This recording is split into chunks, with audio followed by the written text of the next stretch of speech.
8.5 నెలలుగా రాష్ట్రంలో కేవలం ఒకవైపు హెడ్లైన్ మేనేజ్మెంట్, మరొక వైపు డెడ్ లైన్లను దాటవేస్తూ ఒక అసమర్థుడి జీవనయాత్రలాగా రేవంత్ రెడ్డి ప్రభుత్వం యొక్క పరిపాలన కొనసాగుతా ఉంది.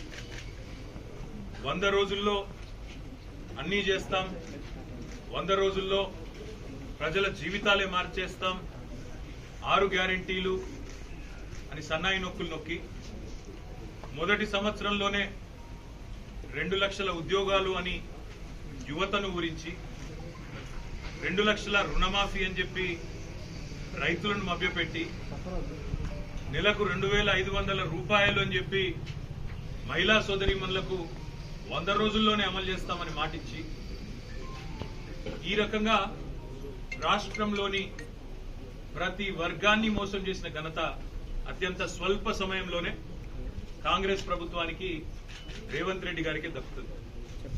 ప్రధాన ప్రతిపక్షంగా గౌరవ పెద్దలు తెలంగాణ తొలి ముఖ్యమంత్రి కేసీఆర్ గారి నాయకత్వంలో బీఆర్ఎస్ పార్టీ నాయకులు లేవనెత్తుతున్న ప్రశ్నలకు సమాధానం చెప్పే సత్తా లేక అటెన్షన్ డైవర్షన్ పాలిటిక్స్ లో భాగంగా ఇవాళ ఒక్కొక్కటిగా రేవంత్ రెడ్డి ఆయన తొత్తులు చిల్లర ఎత్తుగడలేస్తూ, చిల్లర మాటలు మాట్లాడుతూ, బజారు మాటలు మాట్లాడుతూ, రాజకీయాలను దిగజార్చి రాజకీయ నాయకులంటేనే ప్రజల్లో ఒక రకమైన అసహ్యం కలిగే విధంగా ఇవాళ చండాలంగా ప్రవర్తిస్తా ఉన్నారు. ముఖ్యంగా ఆయన చేస్తున్న కార్యక్రమాలు కూడా ఇవాళ చాలా విచిత్రమైన పరిస్థితి రాష్ట్రంలో నెలకొని ఉన్నది. 10 మంది బీఆర్ఎస్ ఎమ్మెల్యేలకు ఆయనే స్వయంగా కండువా కప్తాడు. వాళ్ళ ఇళ్లకు పోయి బతిమలాడి, కాళ్ళు మొక్కి, సామదాన భేద దండోపాయాలు ప్రయోగించి ఒక్కొక్కరిని ఒక్కో రకంగా ప్రలోభ పెట్టి ఆయననే కండువాలు కప్తాడు. ఇంటింటికి పోతాడు. ఆయననే ముఖ్యమంత్రి స్వయంగా ఎమ్మెల్యేల ఇళ్ల చుట్టూ తిరిగి కాళ్ళు వేలు పట్టుకొని మొత్తానికి కండువాలు కప్తాడు. అవన్నీ మళ్ళీ వాళ్ళ సోషల్ మీడియాలో, వాళ్ళ పేపర్లలో, వాళ్ళ ప్రసార మాధ్యమాలల్లో, వాళ్లకు డబ్బా కొట్టే బాకా ఛానళ్లల్లో అవే ప్రముఖంగా వాళ్ళే రాసుకుంటారు.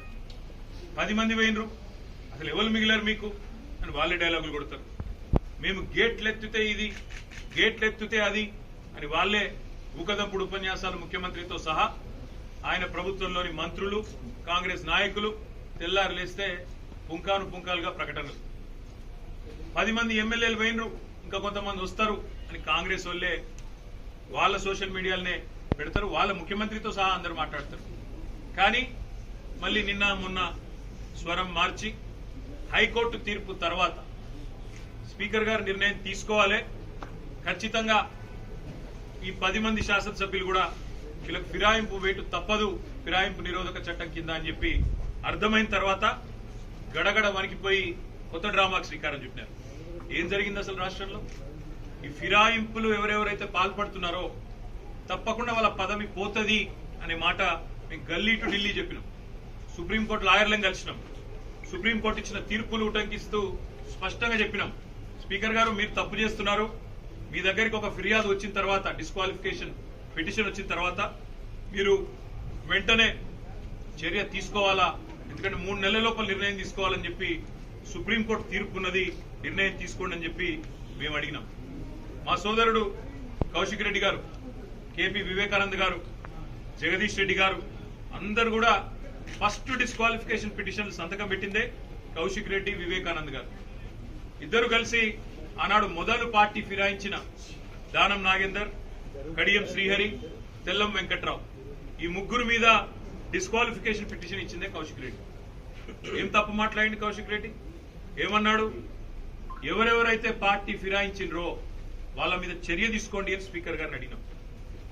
స్పీకర్ గారు చర్య తీసుకోకపోతే హైకోర్టుకు పోయినాం. హైకోర్టుకి పోతే హైకోర్టు తీర్పిచ్చింది. 4 వారాల్లో మీరు చర్య తీసుకోవాలి, మీరు ఏ నిర్ణయం తీసుకుంటారో ప్రకటించండి, లేని పక్షంలో సువమోటోగా 4 వారాల తర్వాత మేమే మళ్ళొకసారి విచారిస్తామని చెప్పి కూడా హైకోర్టు చెప్పింది.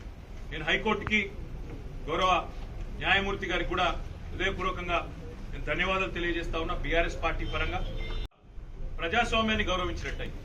మీరు ఇచ్చిన తీర్పు వల్ల సుప్రీంకోర్టు తీర్పును గౌరవించినట్టయింది. అదే క్రమంలో ఎప్పుడైతే ఈ ముగ్గురు మీద తీర్పు వచ్చిందో ఆ రోజు కౌశిక్ రెడ్డి గారు మాట్లాడారు. ఏమన్నారు కౌశిక్ రెడ్డి గారు? దమ్ముంటే రాజీనామా చేయండి, ప్రజాక్షేత్రంలోకి రండి, ప్రజాస్వామ్యం మీద నమ్మకం ఉంటే ముఖ్యమంత్రి రాహుల్ గాంధీ దమ్ముంటే రాండ్రి, ఈ 10 మందితో రాజీనామాలు చేపియండి, మీరు వెంటనే ప్రజాక్షేత్రంలో ఎవరి బలం ఏందో తేల్చుకుందామని అన్నాడు. ఈ మాట ఆ రోజు కౌశిక్ రెడ్డి ప్రెస్ మీట్ పెట్టినప్పుడు ఒక్కసారి నేను మీకు గుర్తు చేస్తా ఉన్నా. కౌశిక్ రెడ్డి గారు మొన్న హైకోర్టు తీర్పు తర్వాత మాట్లాడాడు. కానీ ఆనాడు రేవంత్ రెడ్డి గారు ఆ రోజు ప్రతిపక్షంలో ఉన్నప్పుడు, పిసిసి అధ్యక్షుడిగా ఉన్నప్పుడు పార్టీ మారిన ఎమ్మెల్యేల మీద ఏం మాట్లాడిండో ఒక్కసారి గుర్తు తెచ్చుకోమని కోరుతా ఉన్నా. రాళ్లతోని కొట్టి చంపండి అని చెప్పింది రేవంత్ రెడ్డి. పార్టీ ఫిరాయించిన ఎమ్మెల్యేలను రాళ్లతోని కొట్టి చంపమన్నాడు. పార్టీ ఫిరాయించిన ఎమ్మెల్యేల ఇంటి ముంగట సావు డప్పు కొట్టిపిస్తా అన్నాడు. పార్టీ ఫిరాయించిన ఎమ్మెల్యేలను ఉరిదీయాలే అని మాట్లాడినాడు రేవంత్ రెడ్డి. మరి ఆయన మాట్లాడిన మాటల ముందు మా పార్టీ తరఫున మాట్లాడిన నాయకులు ఎవరు కూడా ఆయన మాట్లాడినంత అసహ్యంగా, అంత చండాలంగా ఎవరు కూడా మాట్లాడలేదు. సరే, పార్టీ మారినరా లేదా అనే చర్చ ఒకవైపు జరుగుతూనే ఉంటే, ఇంకోవైపు చాలా దారుణంగా స్పీకర్ కార్యాలయం నుంచి ఏ రోజైతే హైకోర్టు తీర్పు వచ్చిందో పార్టీ ఫిరాయింపుల మీద, అదే రోజు సభా సాంప్రదాయాలన్నింటినీ తుంగలో దొక్కుతూ పార్టీ మారినా అని బాహాటంగా ప్రకటించిన శేర్లింగంపల్లి ఎమ్మెల్యే ఆరికపూడి గాంధీని పిఏసి చైర్మన్ గా నియమిస్తూ మరి ఒక తీర్పు కాదు, ఒక ఆర్డర్ స్పీకర్ కార్యాలయం నుంచి, అసెంబ్లీ సెక్రటరియట్ నుంచి వచ్చింది. దాని తర్వాత సహజంగానే హైకోర్టును బేఖాతరు చేస్తూ, సుప్రీంకోర్టు తీర్పును బేఖాతరు చేస్తూ, రాజ్యాంగ విలువలకు, అసెంబ్లీ సాంప్రదాయాలకు, పార్లమెంటరీ పద్ధతులకు అన్నిటికీ తిలోదకాలిస్తూ ఇదేం పద్ధతి, అసలు ఆయన ఏ పార్టీలో ఉన్నాడు అని మా వాళ్ళు అడిగారు. అయితే ఇంత విచిత్రమైన పరిస్థితి అంటే ఈరోజు రాష్ట్రంలో, మొన్ననేమో నేను మారిన పార్టీ కాంగ్రెస్ పార్టీ విధానాలు నచ్చి మారినా అని చెప్పిన ఎమ్మెల్యే నిన్న మొన్నటి నుంచి నేను బీఆర్ఎస్ పార్టీలోనే ఉన్నా, నేను ఎక్కడికి పోలే, 10 మంది ఇక మాకు తప్పది పదవి గండం పోయితుంది మా పదవి అని చెప్పి కొత్త రాగం ఎత్తుకున్నారు. దాన్ని మా సోదరుడు ప్రశ్నిస్తే ఆయన ఇంటి మీదకి పోలీస్ ఎస్కార్ట్ పెట్టి డీసీపీలు, అడిషనల్ డీసీపీలు, ఏసీపీలు, సిఐలు, ఒక గేటెడ్ కమ్యూనిటీ లోపలికి ఒక 50-100 మంది గుండాగాలు చొచ్చుకొని వచ్చి ఇవాళ ఒక ఎమ్మెల్యే ఇంటి మీద దాడి చేసే పరిస్థితి ఇప్పుడే మేము చూసినాం. ఎమ్మెల్యే గారి ఇంటి మీద దాడి చేయడమే కాదు, వారి ఇంట్లో ఉండే పెద్దలు, వారి తల్లిదండ్రులు వచ్చినప్పుడు కానీ లేదా వారి మామగారు వచ్చినప్పుడు కానీ ఉండే ఆ రూమ్ మీద మొత్తం అద్దాలు బలగొట్టింది. అందులో ఉన్న పెద్దలకు ఏమైనా అయ్యింటే, ఏమైనా జరిగింటే, జరగకూడదు ఏమైనా జరిగింటే ఎవడు బాధ్యుడు? రేవంత్ రెడ్డి లేకపోతే ఇక్కడ దాడి చేయడానికి వచ్చిన ఆరికపూడి గాంధీ? ఈ రకమైన గూండాగిరి, ఈ రకమైన దౌర్భాగ్యం హైదరాబాద్ లో 10 ఏళ్లలో ఎన్నడూ లేదు. ఒక ఎమ్మెల్యే ఇంటి మీదనే దాడి, అది కూడా ఎమ్మెల్యే ఇంటి మీదకి దాడికి వస్తుంటే ఫ్యాక్షన్ సినిమాల్లో చూపెట్టినట్టు కార్లకెళ్ళి బయటికి వెళ్ళాడుకుంటా 20 బండ్లు పెట్టుకొని లైవ్ పెట్టుకుంటా ఆడికెళ్ళి ఇటు దాకా పోలీస్ ఎస్కార్ట్ లో వచ్చిరంటే చాతగాని ఒక హోంమంత్రి, చాతగాని ముఖ్యమంత్రి ఈరోజు రాష్ట్రానికి ఉండడం వల్లనే ఈ దౌర్భాగ్యం దాపురించింది. అసలు రేవంత్ రెడ్డి నేను అడుగుతా ఉన్నా, నువ్వు ముఖ్యమంత్రివేనా? అసలు నీకు అర్హత ఉందా? ఇవాళ హైదరాబాద్ లో నడి వీధిలో ఈ రకమైన గుండాగిరి చేస్తే రేపు జరగకూడదు ఏమైనా జరిగితే ఎవడు బాధ్యుడు? నువ్వా, నీ ప్రభుత్వమా, నీ డీజీపా, ఎవరు తీసుకుంటారని నేను అడుగుతా ఉన్నా. ఇంత దుర్మార్గమా? నీ కనీసం హైదరాబాద్ లో లా అండ్ ఆర్డర్ కంట్రోల్ చేసే ముఖం లేదు. పేపర్లు రాస్తున్నాయి, మన ఆంధ్రజ్యోతి రాసింది 30 రోజుల్లో 28 మర్డర్లు. ఈనాడు రాస్తుంది ఈ నగరానికి ఏమైంది అని. అదేమి చేతగా చేసేది. హోంమంత్రి ఉన్నాడో లేడో ఎవరికి తెలియదు, ముఖ్యమంత్రి ఎక్కడున్నాడో ఎవరికి తెలియదు. ఢిల్లీకి ఎక్కే విమానం దిగే విమానం అన్నట్టు 22 సార్లు ఎక్కడు దిగుడు తప్ప పీకిందేమీ లేదు. కనీసం హైదరాబాద్ లో శాంతి భద్రతను కంట్రోల్ చేయలేని దౌర్భాగ్యపు ముఖ్యమంత్రి ఇవాళ ఒక ఎమ్మెల్యే ఇంటి మీదకి మాత్రం గూండాలను పోలీసులు ఎస్కాట్ ఇచ్చి పంపిన ఒక దౌర్భాగ్యపు చరిత్రహీన ముఖ్యమంత్రిగా రేవంత్ రెడ్డి మిగిలిపోతాడు. నేను అడుగుతా ఉన్నా మా కౌశిక్ రెడ్డి అడిగిన ప్రశ్న, ఏ పార్టీలో ఉన్నావు గాంధీ? అసలు మీ 10 మంది ఎమ్మెల్యేలు ఎవడైతే పార్టీ మారినరో, ఎవరి ఇంటింటికైతే పోయి ముఖ్యమంత్రి అనేటోడు కండువాగా పిండో, ఫస్ట్ మీరు ఏ పార్టీలో ఉన్నారో చెప్పండి. మీకు ఇప్పటికే స్పీకర్ దగ్గర పిటిషన్లు ఉన్నాయి 10, స్పీకర్ గారు కూడా తెలుసాలా? ఇవన్నీ కాదు, ఇవేమీ లేదు, మేము రైతు రుణమాఫీ మీద అడిగితే, లేదా వరద బాధితుల తరఫున ప్రశ్నిస్తే, లేదా రైతు బంధు ఎప్పుడేస్తామని అడిగితే, మహిళా సోదరిమణులకు 2500 ఎప్పుడు ఇస్తామని అడిగితే, లేదా పెన్షన్లు ఎప్పుడు పెంచుతామని అడిగితే, 100 రోజుల్లో గ్యారంటీలు అమలు చేస్తా అన్న సన్నాసి ఎక్కడ తెచ్చిండు ముఖ్యమంత్రి అని అడిగితే తట్టుకోలేక హెడ్లైన్ మేనేజ్మెంట్ కోసం, అటెన్షన్ డైవర్షన్ కోసం ఒక దిక్కు హైడ్రా అని హైడ్రామా, ఇంకో దిక్కు ఈ రకంగా ఎమ్మెల్యేల ఇంటి మీదకే గుండాలని పంపడం అంటే దీనికంటే సిగ్గుచేటు ఇంకొకటి ఉండదు. తప్పకుండా నేను రేవంత్ రెడ్డిని అంటా ఉన్నా, చరిత్రలో నీలాంటి పనికిమాలిన ముఖ్యమంత్రులు, నీలాంటి తలమాసిన ముఖ్యమంత్రులు మస్తుగా వచ్చిండ్రు, మస్తుగా పోయిన. పెద్ద పెద్దోళ్లతోనూ కొట్లాడినాం, చంద్రబాబుతో కొట్లాడినాం, రాజశేఖర రెడ్డితో కొట్లాడినాం, కిరణ్ కుమార్ రెడ్డితో, రోషయ్య గారితో, ఎంతో మందితో తలపడ్డాం. నువ్వు వాళ్ళందరికంటే కూడా చాలా చిన్నోడు, చిట్టినాయుడు, నువ్వు చాలా చిన్నోడవు. నేను మా దగ్గర మా భాషలో చెప్పాలంటే హైదరాబాద్ లో బుల్లబ్బాయి అంటారు. ఇలాంటి బుల్లబ్బాయిలు చిట్టినాయుడులను చాలా మందిని చూసినాం. ఏం ఫరక్ పడేది కూడా ఏం లేదు, ఏం ఎంటిక కూడా వీకలేవు. కానీ ఏదో పైశాచిక ఆనందం 4 రోజులు ముఖ్యమంత్రి పదవిలో కూర్చున్నా, నేనేందో పెద్దోడిని అయిపోయినా అని ఏదో ఎగిరిగిరి పడతా ఉన్నావు. రేవంత్ రెడ్డి గారు అధికారం ఎవరికి శాశ్వతం కాదు. నువ్వు ఒక దుష్ట సాంప్రదాయానికి తెరలేపుతా ఉన్నావు. ఇది తప్పకుండా నిన్ను దహిస్తుంది, నిన్ను వెంటాడుతుంది. రేపు నువ్వు పదవిలోకి దిగిపోయినాక తప్పకుండా నువ్వు ఈ రోజు ఏదైతే దుష్ట సాంప్రదాయాలు నెలకొల్పుతున్నావో ఇవన్నీ నీకే చుట్టుకుంటాయనే మాట కూడా నేను వారిని హెచ్చరిస్తా ఉన్నా. తప్పకుండా ఈ 10 మంది మీద వేటు వేయాల్సిందే. అదేవిధంగా కౌశిక్ రెడ్డి గారి ఇంటి దాకా గూండాలను తీసుకొచ్చిన పోలీసులు ఎవరైతున్నారో వాళ్ళని కూడా వదిలిపెట్టాం. తప్పకుండా అవసరమైతే కోర్టు ద్వారా పోరాడతాం, అవసరమైతే న్యాయపరమైన ప్రయత్నము చేస్తాం. డీజీపీ గారు కనుక స్పందించి ఇక్కడ ఏసీపీ సిఐ ఎవరైతే దగ్గర ఉండి మరి గూండాలను తీసుకొచ్చి గేటెడ్ కమ్యూనిటీ లోపలికి తీసుకొచ్చి ఎమ్మెల్యే ఇంటి మీద దాడి చేయించడానికి అన్ని రకాలుగా ఇక్కడ రంగం సిద్ధం చేసినారో వాళ్ళని తప్పకుండా సస్పెండ్ చేయాలి, వాళ్ళ మీద చర్య తీసుకోవాలని చెప్పి కూడా నేను కోరుతా ఉన్నాను.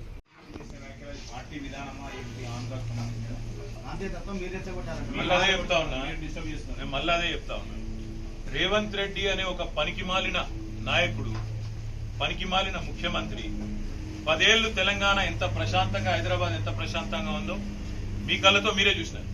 అందుకే హైదరాబాద్ ప్రజలు మాకు కడుపు నిండా ఆశీర్వదించి ఒక్క సీటు కూడా కాంగ్రెస్ పార్టీకి ఇవ్వకుండా అఖండమైన తీర్పునిచ్చినారు. ఇవాళ రేవంత్ రెడ్డి బాధ అంతా ఏంటంటే ఈ హైడ్రా పేరు మీద కూలగొట్టుడు, హైదరాబాద్ లో లేని పంచాయతీలు ఎగేసుడు. ఎందుకంటే ఒక్కటే కారణం, హైదరాబాద్ ప్రజల మీద రేవంత్ రెడ్డి పగబట్టిండు.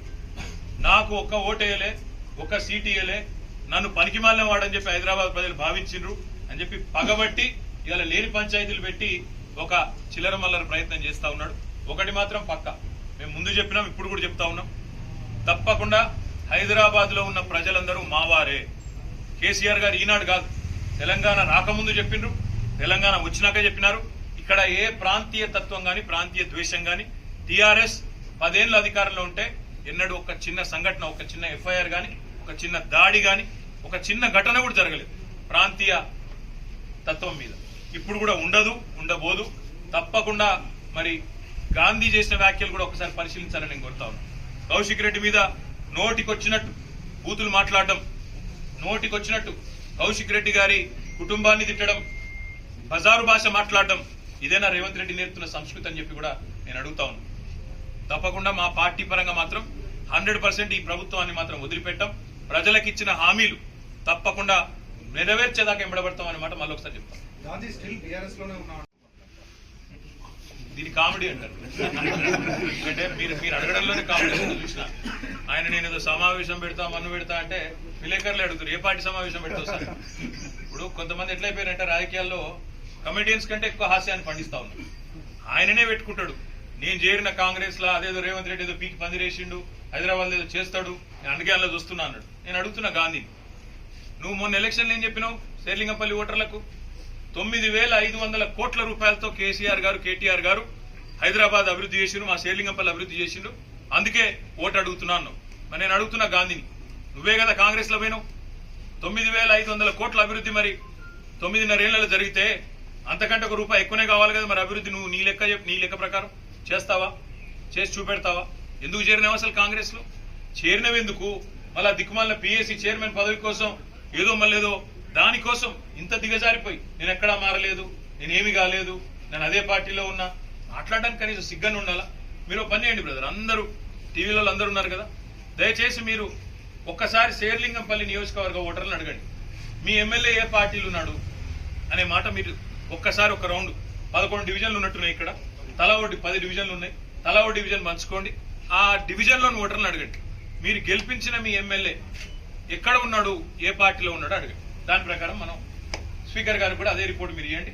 తద్వారా స్పీకర్ గారికి కూడా చాలా క్లారిటీ వచ్చి కళ్ళు తెరుచుకొని ఆయన తీర్పు జల్దీ తీసుకుంటారని నేను అనుకుంటున్నాను. Thank you.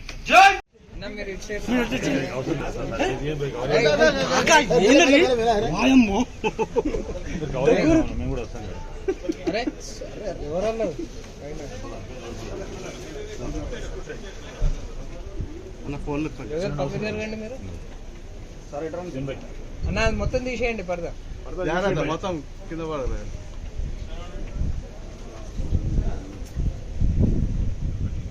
సార్ కొంచెం ముందు రండి సార్, సార్ కొంచెం ముందు రండి సార్.